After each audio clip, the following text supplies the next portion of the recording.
राज्याला पुत्र लाभ झालाय, एक नव्हे लागोपाठ 4 बाळ जन्माला आली. काय एक हवा होता, असता असता एकदम 4 बाळ.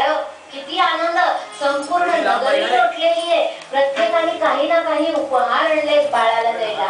ते राजाचा मुलगा, मी काय उपहार घेऊन जाणार असा नाही कोणी विचार केला. जे आपल्याला जमेल ते. अहो देवाला आपल्या इच्छेप्रमाणे, आपल्या भगवतीप्रमाणे, आपल्या क्षमते, पण भावनेने द्यावं लागतं. जेव्हा त्या भावनेने आपण देतो ना, तेव्हा त्यांना त्याचा खूप आनंद होतो आणि मग ते त्यांना पावतं.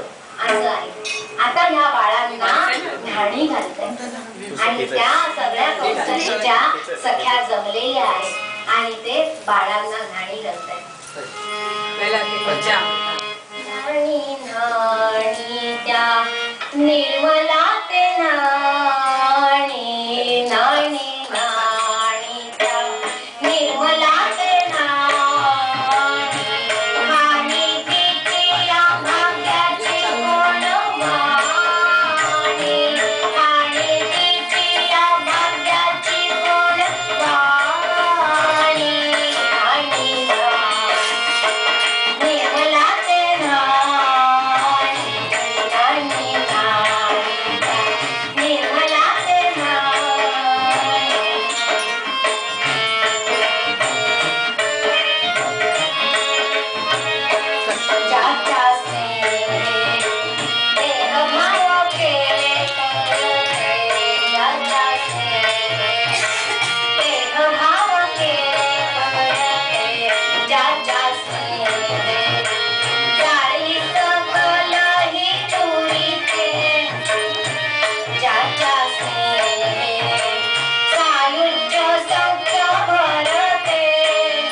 भरजरी सुवर्णाचे अलंकार घातले आणि रत्नजडीत रत्नजडीत पाळण्यामध्ये त्यांना ठेवतायत.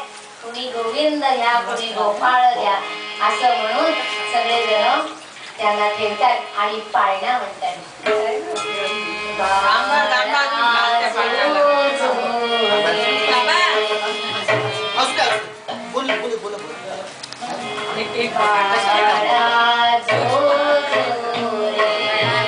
गडबड करू नका, बाळा झोपताय, लक्षात घ्या.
त्यांना झोपू दे. लहान असतात त्यावेळेला बाळांना झोप आवश्यक आहे. लहान असताना झोपायचं असतं, पण किती आईने हात मारल्यावर उठायचं. आलं लक्षात? का बरं विश्रांती घ्यायची? कारण शक्ती मिळवायची असते. शक्ती मिळवायची. मोठं झाल्यावर आपल्याला रामासारखं काम करायचं आहे. रामाने काय काम केलं? रामाने रावणाचं निर्दालन केलं. रावणाचं निर्दालन कसं केलं? तर वानर हाताशी धरले. राम